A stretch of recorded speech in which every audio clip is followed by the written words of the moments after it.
welcome to this edition of the Native News Update on this Wednesday, February 17th. I'm your host for today's program, Paul DeMain. Many of the stories read here can also be found at our website at IndianCountryNews.com. Here are the news stories for the day from the Associated Press and other Native news sources.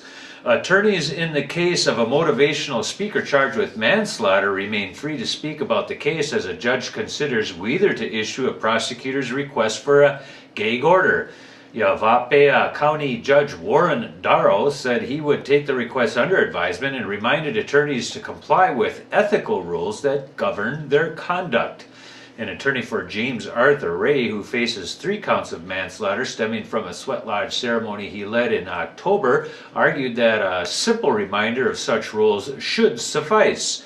Prosecutors contended the gag order was needed to limit pretrial publicity that could taint the jury pool, and cited interviews that defense attorneys granted a day after Ray's recent arrest. Some energy workers charged with helping the Navajos stranded by a snowstorm last month were dining on $22 steaks and $40 meals at taxpayers' expense. The Arizona Daily Sun in Flagstaff, Arizona reports that a group of 12 people listed as hay deliverers rang up a bill of $519.86 at one meal, ordering 10 steaks at a Tuba City restaurant. That's the most expensive item on the menu. Meanwhile, stranded Navajos were eating airdrop freeze-dried food.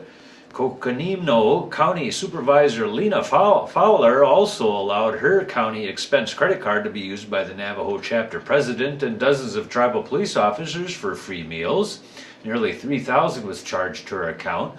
Fowler says in emergencies, government needs to step up and take care of business. The spending in many cases exceeded the maximum allowed for a day's worth of meals.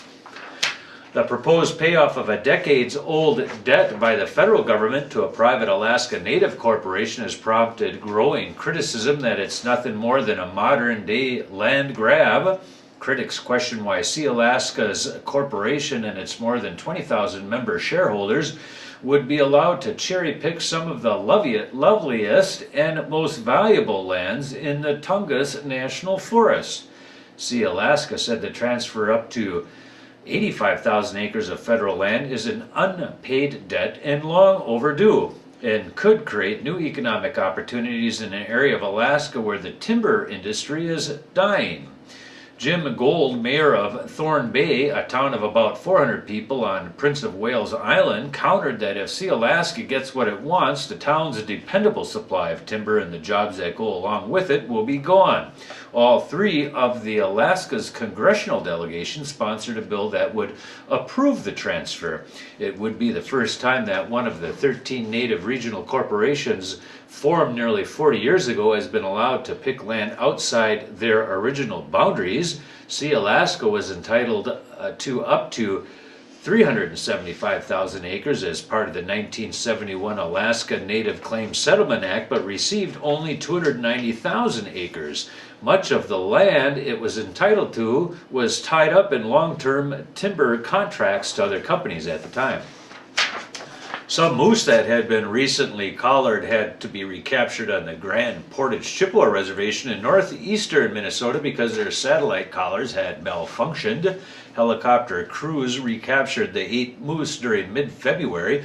The moose were among 9 that had been collared 11 days earlier. The collars were not transmitting data properly, so biologists on the ground were not receiving the information. Biology Director Seth Moore of the Grand Portage Band of Lake Superior Chippewa says scientists involved in the project had been rushed in the programming of the collars before the first capture.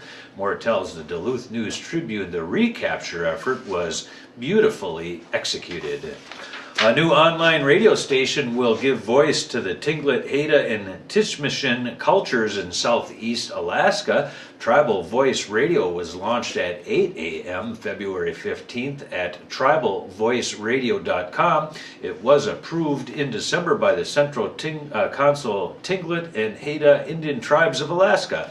Coordinator Simon Roberts says the main goal is to capture language, clan stories, and the ways of life of the Native people. He says 8 handheld recorders were distributed to council cultural representatives to collect clan stories and interview Native elders, artists, dancers, and drummers.